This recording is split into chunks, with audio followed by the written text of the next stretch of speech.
Marcus wiped down the bar counter for the 5th time that evening. The outpost station was quiet on nights like these, especially when the storm outside got bad. Wind howled against the windows of his small bar, the Steel Haven, making the lights flicker. He had owned this place for 10 years now, and he liked it this way. No fancy decorations, no loud music, just good beer and honest company. The bar sat on the edge of the trading port, which meant Marcus got all kinds of customers. Humans, sure, but also Vrex traders with their blue skin, Keltorians with their 4 arms, and sometimes creatures he could not even name. Marcus treated them all the same. He poured their drinks, listened to their stories, and asked no questions about their business. The storm outside grew worse. Marcus could hear the rain hitting the metal roof like hammers. He looked at the clock on the wall. It was almost midnight. Most people had the sense to stay inside tonight. Only 2 customers remained. Old Harris in the corner, nursing his whiskey, and the Vrex pair playing cards at the back table. That was when the door burst open. Wind and rain rushed into the bar. Something massive stumbled through the opening, crashing against the frame. Marcus looked up and felt his breath catch. It was a griffin. Not a small one either. This creature stood nearly 8 feet tall, with the body of a huge eagle and the back legs and face of a lion. But something was wrong. The griffin was hurt badly. Its feathers were burnt and torn. One wing hung at a strange angle. Claw marks ran deep across its side, and there was blood, dark and thick, staining its matted fur. The creature's breathing came in ragged gasps. It looked around the bar with eyes that held pain and fear. Old Harris dropped his glass and scrambled backward. The Vrex pair froze mid-game. Marcus did not move. He watched the griffin stand there, swaying slightly, as if the effort to stay upright was almost too much. The creature's gold eyes found Marcus across the bar. Something passed between them in that moment.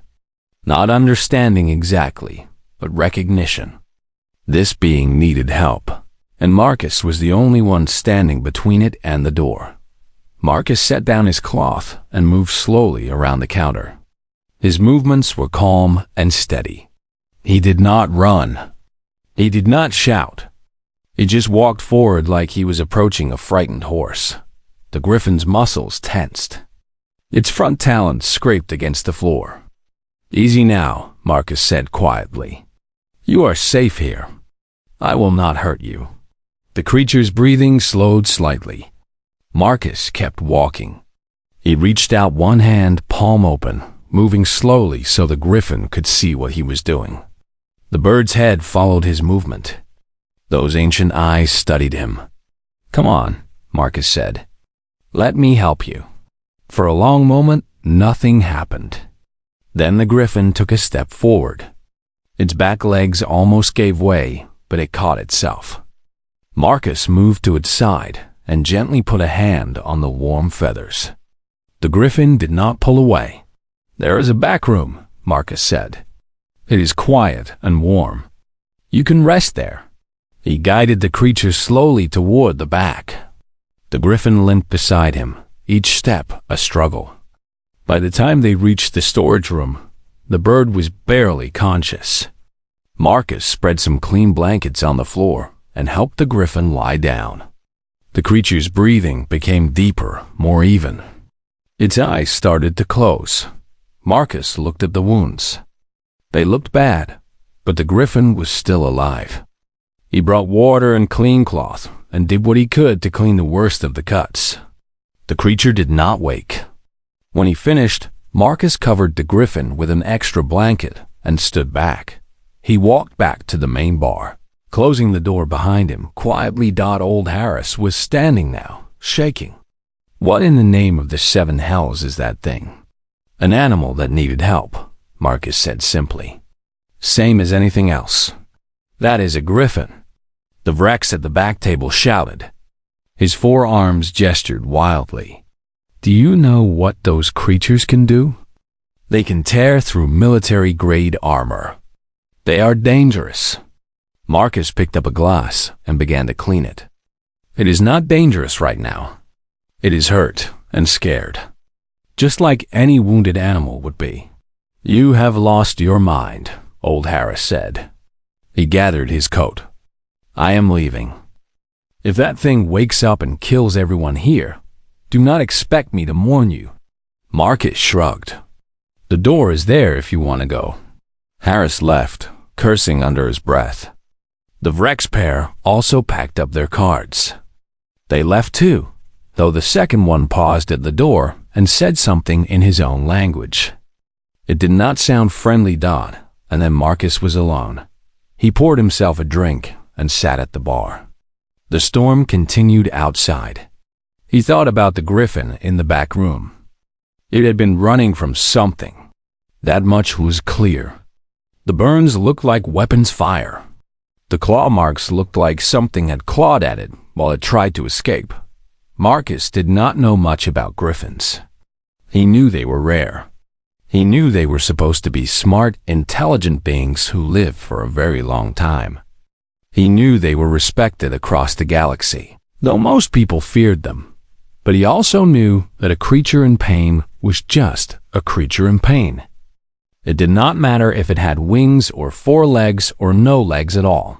He finished his drink and went back to check on the Griffin. The creature was still sleeping.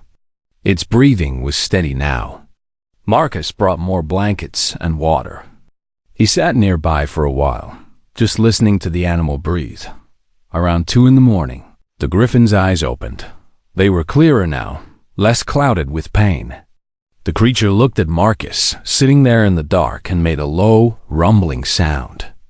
Not aggressive. More like a question. Easy, Marcus said. I am not going to hurt you. My name is Marcus. This is my bar. You came in during the storm. The Griffin's head tilted slightly. Then, to Marcus's surprise, it nodded. Very slowly, very deliberately. It nodded. Marcus stood up and went to the kitchen. He came back with a bowl of water and some food he had been preparing for himself. He set both near the Griffin. The creature sniffed the food, then ate. It drank the water too. When it finished, it looked back at Marcus. You can stay as long as you need, Marcus said. Sleep now. We can talk when you are stronger. The Griffin laid its head down and closed its eyes again. But before it did, something like gratitude showed in those ancient, golden eyes. Marcus went back to the main bar and sat alone, listening to the storm. He did not know what kind of trouble he had just brought into his life. He did not know that a single act of kindness was about to change everything. He only knew that something in Mead had asked for help, and he had said yes. That was enough for Marcus. It was always enough. The Griffin did not leave. 3 days passed, and the creature grew stronger. Marcus brought food and water regularly. He changed the bandages on the worst wounds. Slowly, the burns began to look less angry. The claw marks started to heal. By the 4th day, the Griffin could stand and walk around the back room without falling over. Marcus was in the kitchen when he heard. The Griffin moved to the main bar area. He went out to find the creature standing by the window, looking out at the rain that had finally stopped. The sun was rising over the trading port, casting long shadows across the landing pads where ships came and went. You should have a name, Marcus said. Or maybe you already do. I am sorry, I do not speak Griffin. The creature turned to look at him. Its eyes had changed. The fear was gone now. What remained was something older, something tired. The Griffin made a sound, a deep rumble that seemed to come from very far away. Kale, Marcus heard himself understand. Not heard exactly, but somehow the meaning was clear. The Griffin's name was Kale. Kale, Marcus repeated. That is a good name. Welcome to the Steel Haven, Kale. What can I get you? It might have been a strange question to ask a wounded Griffin, but Kale seemed to find something funny about it. The creature made that rumbling sound again. This time, it almost sounded like laughter. Marcus went to the cooler and grabbed a cold beer. He opened it and set it in front of Kale. The Griffin sniffed it, then looked at Marcus with one raised eyebrow ridge. "Go on," Marcus said. "Beer has been around for thousands of years across 100 worlds. If you were going to sit in my bar, you should at least try it." Kale lowered its head and licked at the beer foam. Its eyes widened. Then the Griffin took a proper drink, careful not to knock over the glass with its beak. When it was done, it made an approving sound. Over the next few days, something changed between them. Kale grew comfortable enough to leave the back room. The Griffin would sit at the end of the bar, and Marcus would serve drinks to both of them. Customers came and went, and most left quickly when they saw Kale. But Marcus did not seem bothered by this. He just treated the Griffin like any other customer. On the 7th day, after closing time, Kale began to talk. Marcus sat across from the Griffin with a drink in his hand. Kale had another beer in front of it. The creature's voice was strange, ancient, like stones rubbing together in the dark. But the words came in a language Marcus understood, though he was not sure how. "You know what I am?" Kale asked. "Something that needed help," Marcus said. "What else matters?" "I was a guardian," Kale said slowly. "Long ago, before most beings living today were even a concept in their ancestors' minds. I was given a task by those who came before. Keep the peace. Maintain the balance. Protect the Treaty of 7 Worlds." Marcus nodded. He had heard stories, vague things about ancient agreements that held the galaxy together. "I kept that treaty for 3,000 years, Kale continued. "I stopped wars. I punished those who broke the agreements. I was respected. I was feared. I was everything a guardian should be. And then?" Marcus asked. "And then I was betrayed," Kale said simply, "by those I trusted most. They said I had become too powerful, that I was a threat to the new order they wanted to build. They trapped me. They broke my wings. They left me to die in a place where no one could find me." The Griffin drank more beer. "But you did not die," Marcus said. "No," Kale said. "I did not die. I lived, somehow. And I wandered. For 2,000 years I wandered the galaxy, moving from place to place, trying to understand why those I had served would do such a thing. I watched empires rise. I watched them fall. I watched civilizations ignore the old treaty and make their own wars anyway. And I stopped caring. If the galaxy wanted to burn, let it burn. I was just a memory. A ghost." Marcus poured himself more whiskey. "Then you came through my door." "I came through your door," Kale agreed. "I was running from hunters. I did not know anymore. I was tired. So tired. I thought the storm would kill me finally, and I was almost grateful for that. Then I fell through your door. And I gave you a beer," Marcus said. "You did not ask what I was," Kale said. "You did not care about my past or my reputation or the danger I represented. You just saw something that needed help. You gave me warmth and food and a safe place to rest. Do you understand what that meant to me?" Marcus did not answer right away. He looked at the Griffin, really looked at it. This creature had lived for thousands of years. It had seen things that would break most minds. It had been betrayed, hunted, forgotten. And then it had walked into a small bar on a trading port and found something simple: kindness. It meant you remembered what it felt like to be treated like something more than a tool, Marcus said finally. Like you mattered as yourself, not what you could do or what people needed from you. Kale was silent for a long time. Then the Griffin nodded. "I think," Kale said slowly, "that I might stay for a while longer. If you do not mind." "Stay as long as you want," Marcus said. "You are good for business anyway." This was a lie. Customers had been avoiding the bar more than ever since Kale arrived. But Kale knew it was a lie, and somehow it made the Griffin happy anyway. Over the next few weeks, more and more of Kale's story came out. The Griffin talked about the worlds it had protected, the beings it had loved and lost, the wars it had prevented, and the ones it had failed to stop. Marcus listened to all of it without judgment. He asked questions sometimes, but mostly he just listened, and then other people started asking questions too. One afternoon, a messenger arrived looking for information about a Griffin. The next day, a scout from the trading port came by to verify a sighting. By the end of the week, Marcus noticed ships that did not belong at the port, hanging in high orbit like vultures. Someone had figured out that Kale was alive, and the galaxy was starting to notice. Marcus looked at the Griffin sitting at his bar, looking more peaceful than it had in thousands of years, drinking beer and watching the sunset. He knew this peace would not last. He knew that soon his small bar would not be quiet anymore. But for now, Kale was safe. For now, the ancient guardian could rest. And Marcus would make sure that lasted as long as possible, no matter what was coming. The message came through official channels on a Tuesday morning. It was addressed to the outpost station commander and marked urgent. Marcus did not see it at first, but the commander came to his bar personally with 3 armed guards.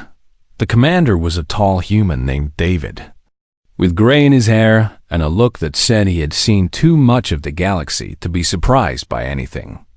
But he was surprised now. "I need to see the Griffin," David said. "No greeting, no small talk." "Kale is resting," Marcus said calmly, pouring a drink he had not been asked to make. "He does not like to be disturbed." "This is not a request," David said. "The Galactic Council has confirmed that a being matching Kale's description was spotted here. If this is true, if Kale is actually alive, this is an emergency. The Treaty of 7 Worlds depends on it." Marcus looked at the commander.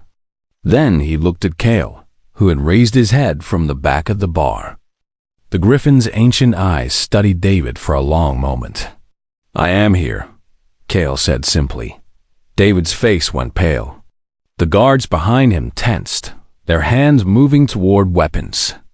But Kale did not move. The Griffin just looked at them with those tired golden eyes. David left the bar an hour later with reports and confirmations. By sunset, the first ships started arriving. They came from everywhere.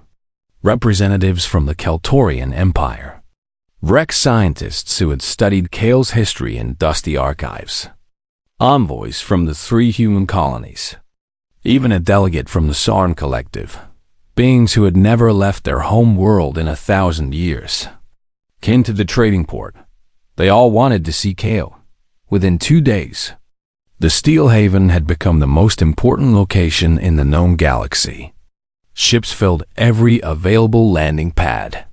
Hotels were booked solid. News teams set up outside Marcus's bar with cameras and recording equipment. The Galactic Council convened an emergency session. Through news broadcasts that played on every screen in the bar, Marcus watched as ancient beings debated the meaning of Kale's return. Some said it was a miracle. Others said it was a disaster. A few said it was proof that the old gods were real. Marcus just kept pouring drinks. The first official visitor came that night. It was a Keltorian named Thrax, who had 6 eyes and moved like liquid silver. Thrax represented the highest power in the known galaxy. Behind him came his guards, though they waited at the door. "Kale," Thrax said, moving forward with surprising grace for such an alien form. "I have come to request your help. The galaxy is falling apart. Without the Treaty of 7 Worlds, there is only war and chaos." Kale drank beer slowly and did not answer immediately. "We need you to restore the treaty," Thrax continued. "You are the only one with the power and the authority. With you leading again, we can rebuild what was broken." "And what will happen if I refuse?" Kale asked. Then the galaxy will burn, Thrax said flatly. 3 wars are already being fought along the border sectors. The Sorn are threatening to withdraw from trade agreements. The human colonies are arming for conflict. Without you, there is only darkness. Thrax left an hour later without getting a clear answer, but others came. A human general asking Kale to lead military strikes against enemies of the treaty.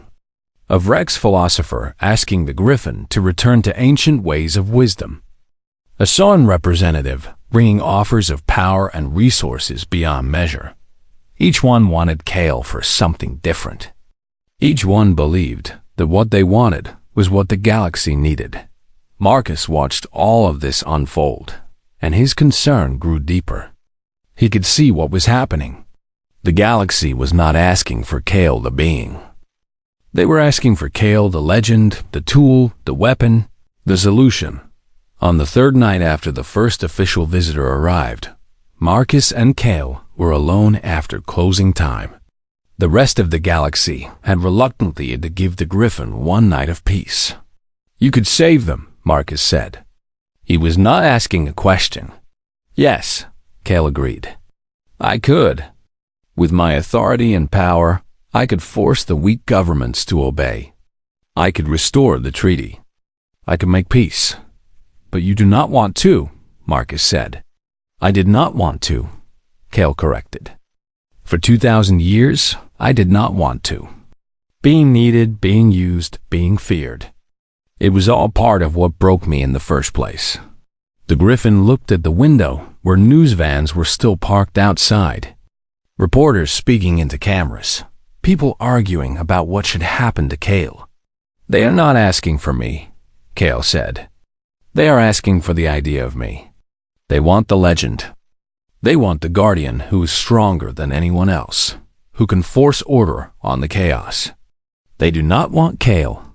They want a god. Marcus poured 2 glasses and set one in front of Kale. What do you want? It was a simple question. But in the Steel Haven, with all the chaos outside waiting to break down the doors, it was the only question that mattered. I want to be left alone, Kale said quietly. I want to sit in this bar and drink beer and talk to someone who does not need anything from me except to be myself. I want to watch the sunset without 1,000 reporters trying to capture it. I want to sleep without dreams of war. Then, that is what you will have, Marcus said. This is my bar. They want you. They go through me.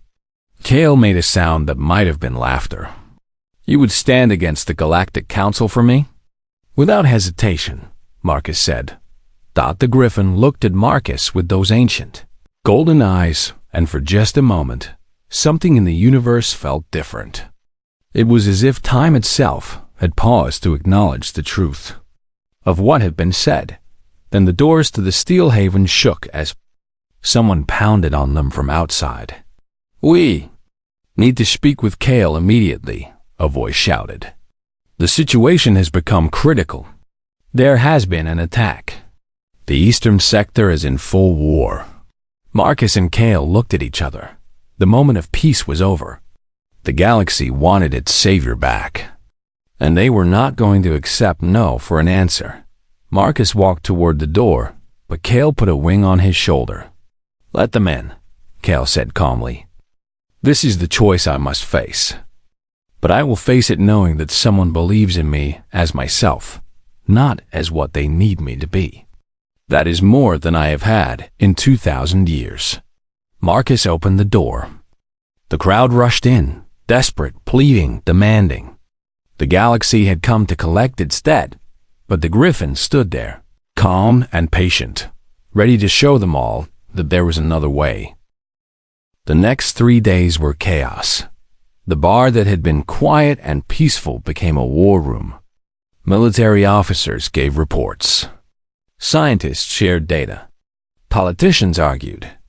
Everyone wanted something different from Kale, and everyone believed their plan would save the galaxy. Marcus stood behind the bar and served drinks to beings who were terrified, angry, and desperate.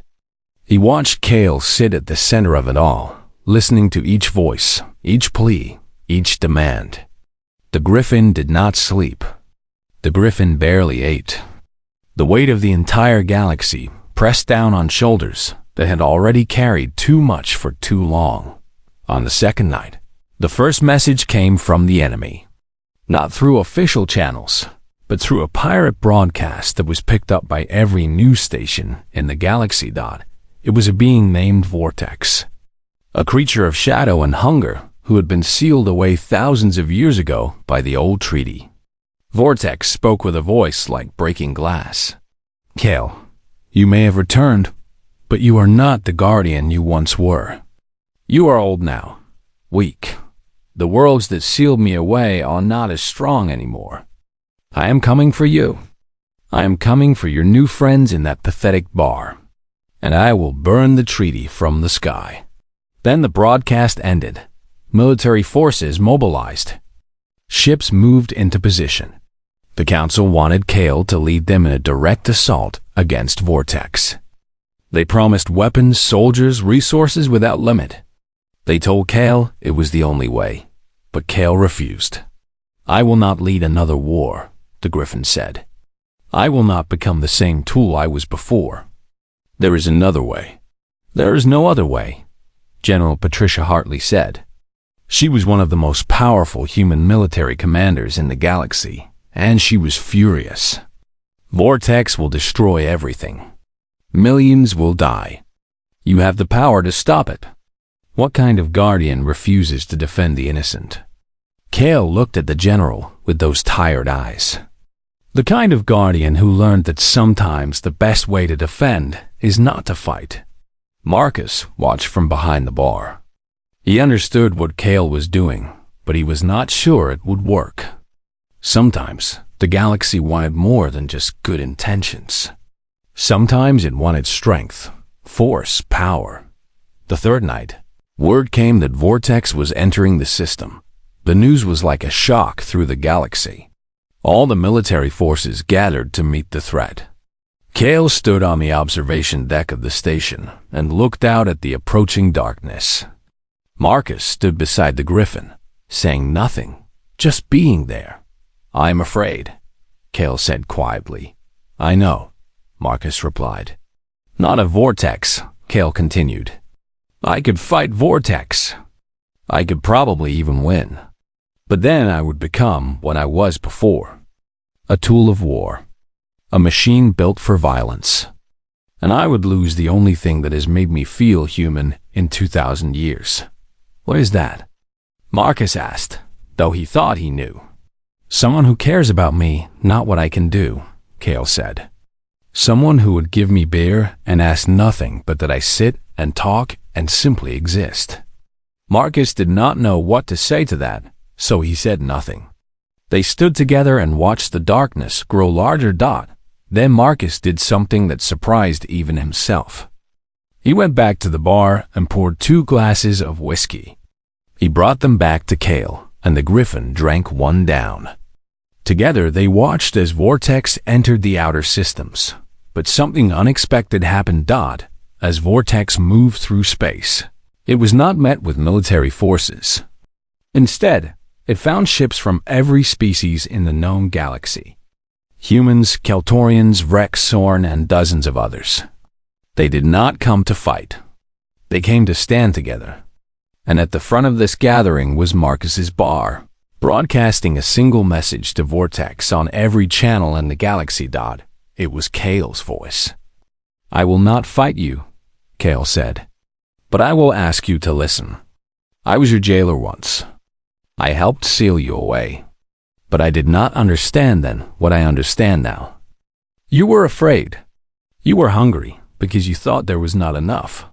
You were angry because you had been made into something you did not choose to be. I was wrong to seal you, but I will not make that mistake again." The message continued.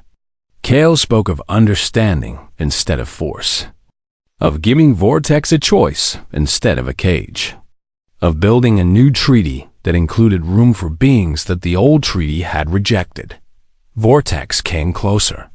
The entire galaxy held its breath, and then, impossibly, Vortex stopped. The creature of shadow and hunger hung in space, listening. The ancient rage that had burned in it for thousands of years seemed to hesitate.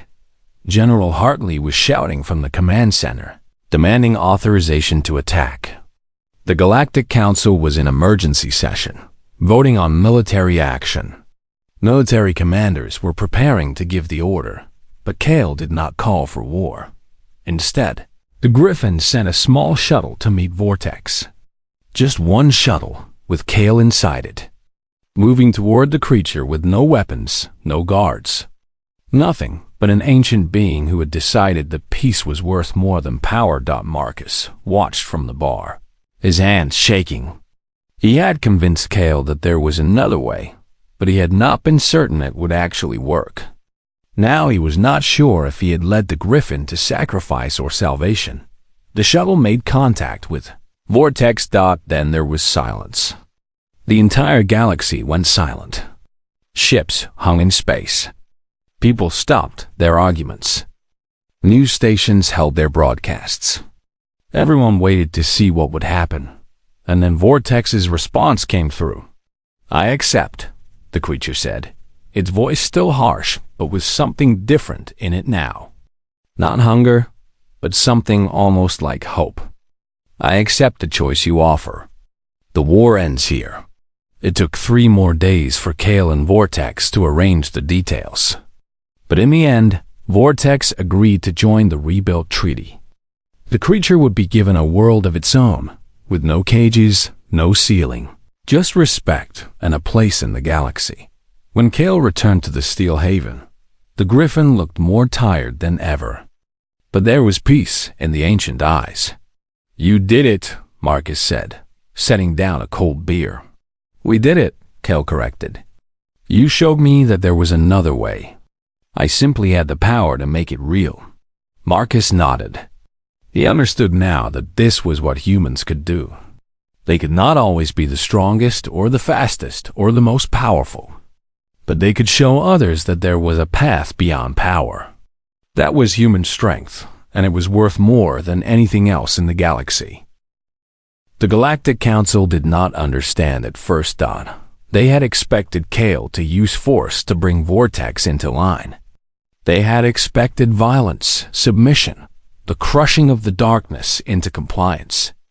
Instead, they received a treaty proposal that gave Vortex rights, resources, and autonomy. Some council members were furious.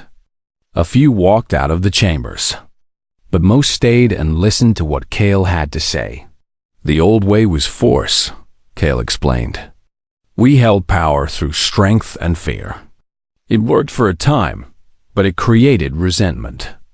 It created beings like Vortex who felt trapped and angry.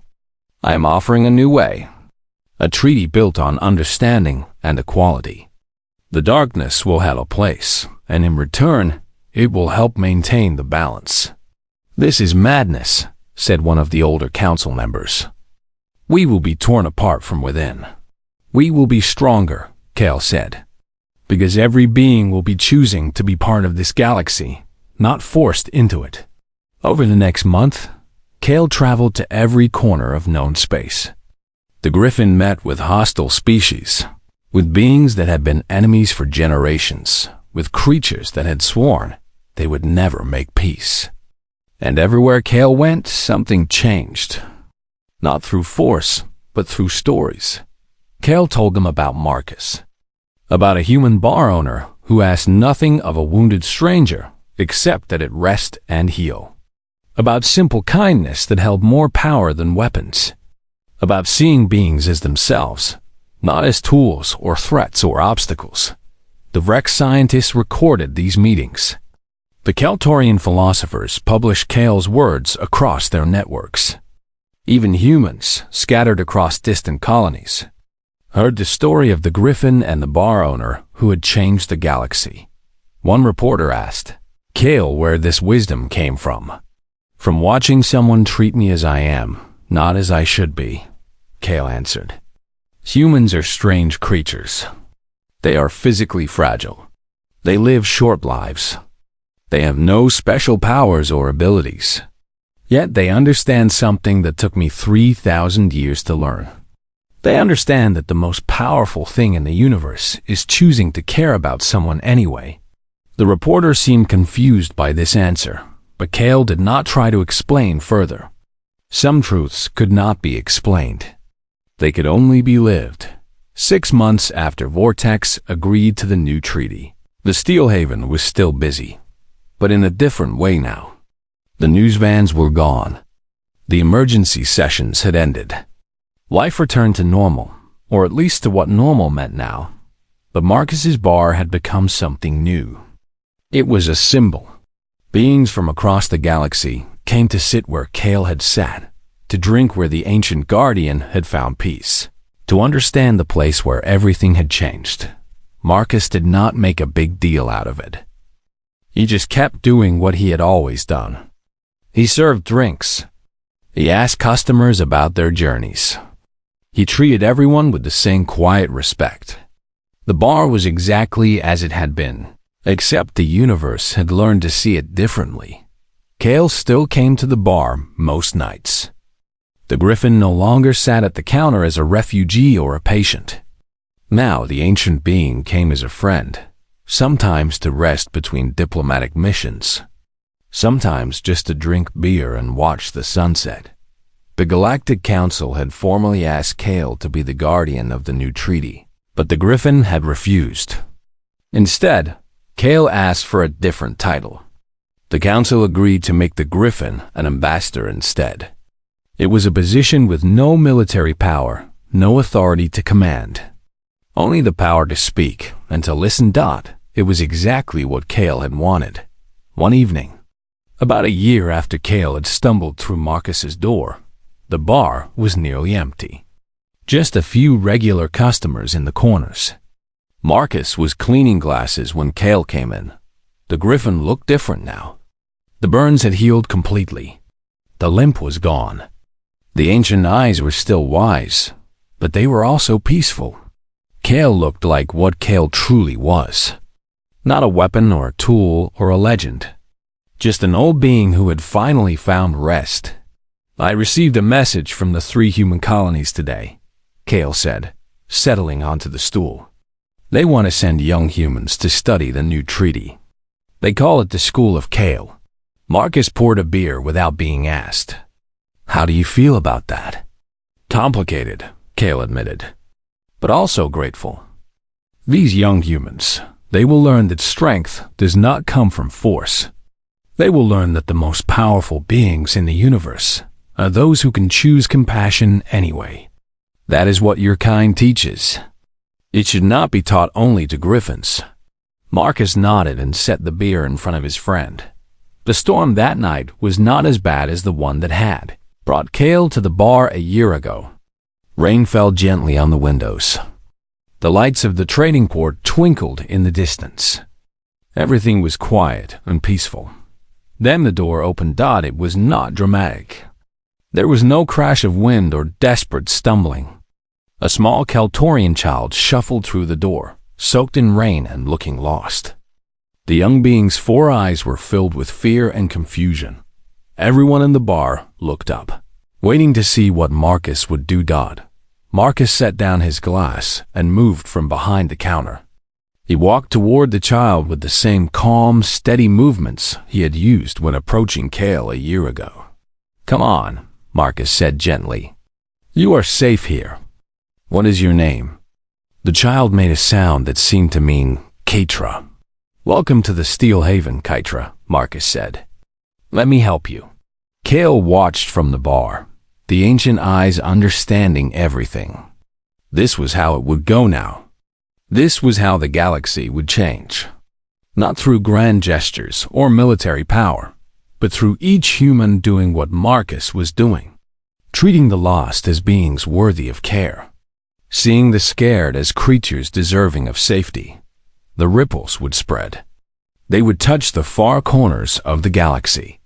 They would change how every species related to every other. And it would all begin because one human bar owner had said yes to a wounded stranger. Marcus brought the young Kaltorian a drink and sat with it. asking gentle questions, making sure the child knew it was safe. Kale watched and understood that this was the real magic. Not what the ancient guardian could do with power and authority, but what simple, ordinary humans could do through kindness and patience. The galaxy had received its savior after all. It just was not who anyone had expected. Later that night, when Kytra had been cared for and given a place to rest in the back room, Marcus and Kale sat alone again. "You started something," Kale said. "I just poured a beer," Marcus replied. "Exactly," Kale said. "That is what will change the universe. Not the great gestures. The small ones. The moments when someone chooses to care when they could have turned away." Marcus looked at his friend, this ancient being who had lived longer than most civilizations lasted, and he understood something. Kale was right. The human way was not to be strong. It was to be kind anyway. It was not to be powerful. It was to help anyway. It was not to have all the answers. It was to try anyway. And somehow, impossibly, that was enough. It was more than enough. It was everything. Outside the Steel Haven, the galaxy continued its turning. Ships came and went. Species that had been enemies learned to speak to each other. The new treaty held, not because it was enforced, but because beings had chosen to build something different together. And at the center of it all was a simple bar, where beer was served to anyone who needed it, where tired beings could find rest, and where the most powerful thing in the universe was the choice to care. Marcus went back to work, cleaning glasses, ready for the next lost soul who would stumble through his door. Kale settled onto the stool, ancient and patient, ready to bear witness to the change that was coming, and the galaxy, piece by piece, learned what humans had always known, that kindness was not weakness. It was strength. It was the strongest force there was.